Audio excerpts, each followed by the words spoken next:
Salam, selamat kita bertemu kembali dalam rancangan Spotlight on Scripture melalui rangkaian Edge CBN Malaysia.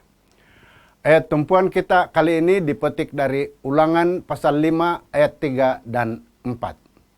Yang berbunyi begini. Bukan dengan nenek moyang kita Tuhan mengikat perjanjian itu, tetapi dengan kita.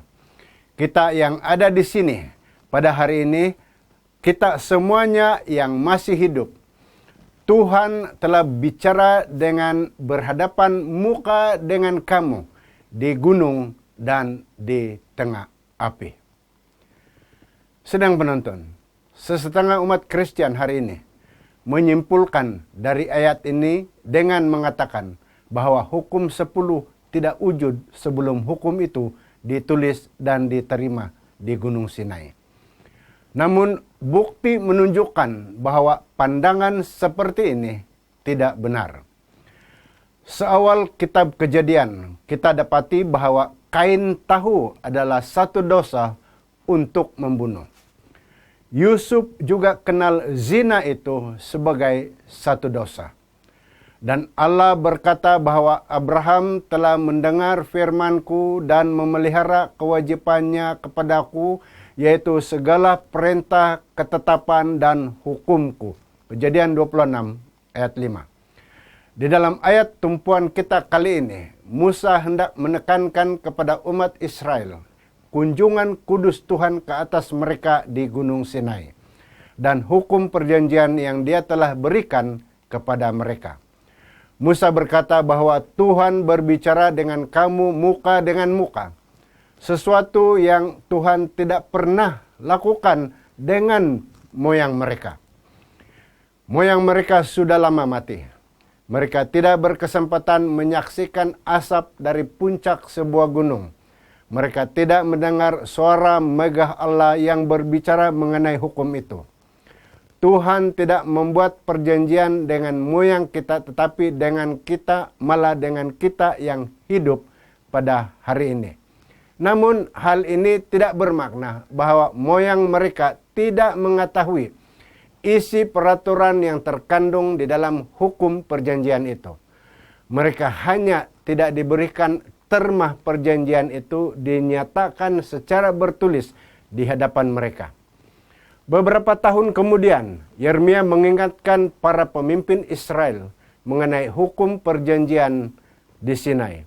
Dia mengingatkan mereka bahwa Tuhan telah katakan bahwa inilah perjanjian yang telah kuperintahkan kepada nenek moyangmu pada waktu mereka kubawa keluar dari Mesir.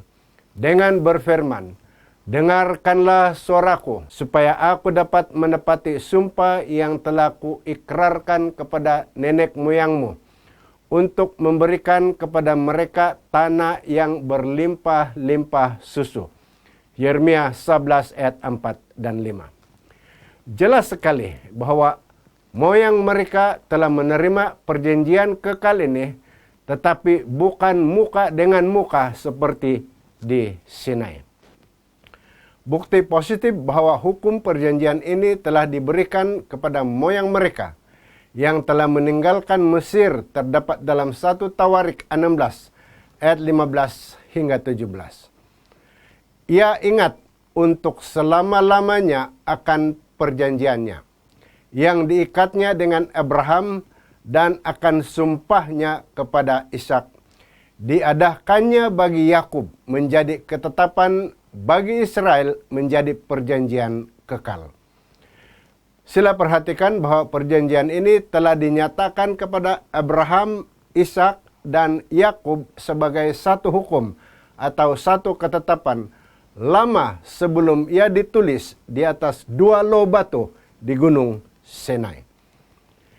Di dalam Ulangan 29, perjanjian ini diulangi lagi dalam satu peringatan bahwa Abraham, Ishak, dan Yakub telah bersumpah di atasnya. Lalu perhatikan kata-kata berikut. Bukan hanya dengan kamu saja aku mengikat perjanjian dan sumpah janji ini, tetapi dengan setiap orang yang ada di sini pada hari ini bersama-sama dengan kita. yang berdiri di hadapan Tuhan Allah kita. Dan juga dengan setiap orang yang tidak ada di sini pada hari ini dan bersama-sama dengan kita.